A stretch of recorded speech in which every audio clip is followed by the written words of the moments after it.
Hello friends, welcome to Commerce Adhyan. Today I will teach you about budget line and budget set. Firstly, we understand what is budget line. It is a graphically representation of the combination of two goods which represent same satisfaction at each level of output with his her limited income.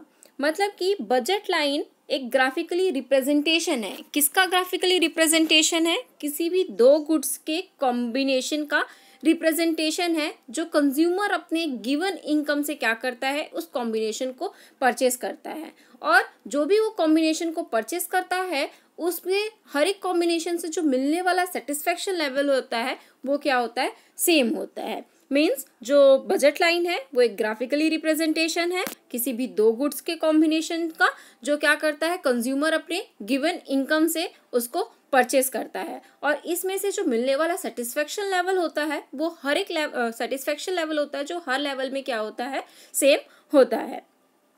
इसको हम एक example के through समझते हैं. इसके लिए मैंने एक एग्जाम्पल लिया है. सपोज एक कंज्यूमर है और उस कंज्यूमर की इनकम कितनी है, 20 रुपीज़ है.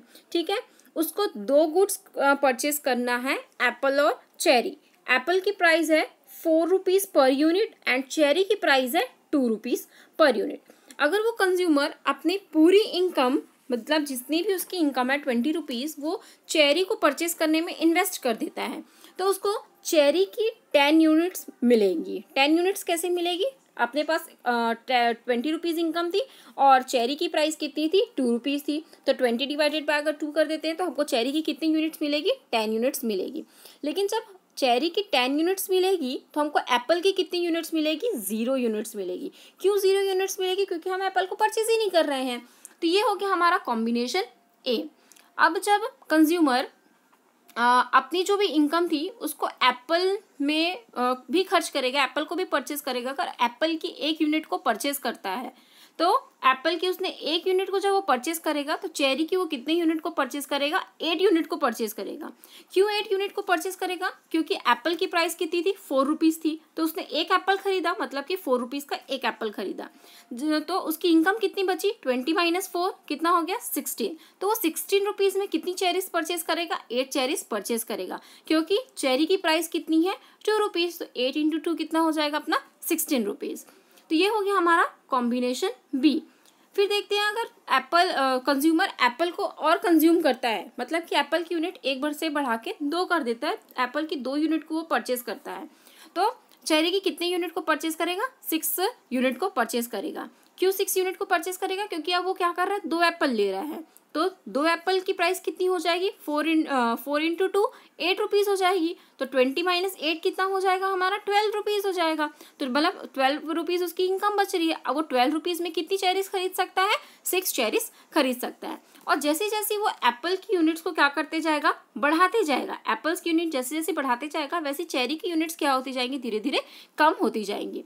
और जब एप्पल वो अपनी पूरी इनकम को एप्पल में इन्वेस्ट कर देता है मतलब कि अपनी जितनी भी उसकी इनकम है 20 रुपीज़ उससे अगर वो पूरे एप्पल्स खरीद लेता है, 5 एप्पल्स खरीद लेता है जैसे कि लास्ट कॉम्बिनेशन में दिया है, 5 एप्पल्स खरीद लेता है तो हमको चेरी की कितनी यूनिट्स मिलेगी, 0 यूनिट्स मिलेगी. तो ये था हमारा क्या, बजट लाइन. इसी को अगर हम एक ग्राफ पे रिप्रेजेंट कर देते हैं, जो ये कॉम्बिनेशंस थे हमारे ABCDEF, अगर हम इसको किसी भी ग्राफ में रिप्रेजेंट कर देते हैं तो हमको एक स्ट्रेट लाइन मिलती है. वो स्ट्रेट लाइन जो होती है वही क्या कहलाती है, हमारी बजट लाइन कहलाती है. जैसे कि यहाँ पे मैंने ग्राफ पे बनाया हुआ है, एक्स एक्सिस में मैंने एप्पल लिया है, वाई एक्सिस में मैंने चेरी लिया है. Apple 1 2 3 4 5 and cherry 2 4 6 8 10. जब हम अपनी पूरी इनकम चेरी में इन्वेस्ट कर रहे थे तो हमको चेरी की कितनी यूनिट्स मिल रही थी, 10 यूनिट्स मिल रही थी. और एप्पल की कितनी यूनिट्स मिल रही थी, 0 यूनिट्स मिल रही थी. तो ये हो गया हमारा कॉम्बिनेशन ए. जब हमने एप्पल की 1 यूनिट्स को बढ़ाया, 0 से 1 कर दिया तो हमको चेरी की यूनिट क्या हो गई, कम हो गई हमारी. 10 से कितनी हो गई, 8 हो गई. तो ये हो गया हमारा कॉम्बिनेशन बी. और जैसे जैसे हमने क्या करते गए, एप्पल की यूनिट्स को बढ़ाते गए वैसे वैसे हमारी चेरी की यूनिट्स क्या होते गए, धीरे धीरे डिक्रीज होते गई. तो ये बन गया हमारे कॉम्बिनेशन ABCDEF. और जब हम ABCDEF सारे कॉम्बिनेशन को क्या कर दिए, एक साथ मिला दिए तो हमको एक स्ट्रेट लाइन क्या होती है, मिलती है. और जो ये स्ट्रेट लाइन होती है वही क्या कहलाती है, हमारी बजट लाइन. तो ये था हमारा बजट लाइन. अपना नेक्स्ट टॉपिक है बजट सेट. तो इसको भी देखते हैं. The budget set is the The budget set is the collection of all bundles that the consumer can buy with his her income at the prevailing market price. Budget set में भी हम क्या करते हैं, किसी भी दो गुड्स के कॉम्बिनेशन को रिप्रेजेंट करते हैं जो कंज्यूमर क्या करता है अपनी इनकम से उस कॉमोडिटी को अफोर्ड कर सकता है। मतलब कि जो भी दो कॉमोडिटीज़ हैं उन दोनों कॉमोडिटीज़ को जो कंज्यूमर है वो अपने इनकम में कितना अफोर्ड कर सकता है, वही हमारा बजट सेट कहलाता है। इसको समझने के लिए मैंने एक एग्जांपल यहाँ पे लिया है। सपोज एक कंज्यूमर है, कंज्यूमर की इनकम 50 रुपीज़ है और कमोडिटी ए की प्राइस 10 रुपीज़ है, कमोडिटी बी की प्राइस 5 रुपीज़ है। वो ये दोनों कमोडिटी को क्या कर रहा है, परचेज कर रहा है। सपोज उसने कमोडिटी ए की 1 यूनिट को परचेज किया। जब वो कमोडिटी ए की 1 यूनिट को परचेज कर कमोडिटी ए की 1 यूनिट को परचेज कर रहा है, कमोडिटी बी की कितनी यूनिट को परचेज कर रहा है, 2 यूनिट को परचेज कर रहा है। कमोडिटी ए की 1 यूनिट को परचेज किया मतलब कि 10 रुपीज़ का परचेज किया। कमोडिटी बी की 2 यूनिट को परचेज किया मीन्स 5 × 2 अपने उसने 10 रुपीज़ परचेज किया। दोनों कमोडिटी की प्राइस टोटल प्राइस कितनी हो गई, 20 रुपीज़ हो गई। कंज्यूमर की इनकम कितनी है, 50 रुपीज़ है। तो वो क्या कर सकता है, इस कॉम्बिनेशन को वो परचेस कर सकता है, ईजिली परचेस कर सकता है क्योंकि दोनों कॉमोडिटी का अगर हम टोटल प्राइस देखेंगे तो कितना रुपीज़ हो रहा है, 20 रुपीज़ हो रहा है। तो वो ईजिली क्या कर सकता है, उस कॉम्बिनेशन को परचेस कर सकता है। फिर हमारा नेक्स्ट कॉम्बिनेशन है बी कॉम्बिनेशन। इसमें जो कंज्यूमर है वो ए कॉमोडिटी की 2 यूनिट को परचेज कर रहा है और बी कॉमोडिटी की 4 यूनिट को परचेज कर रहा है।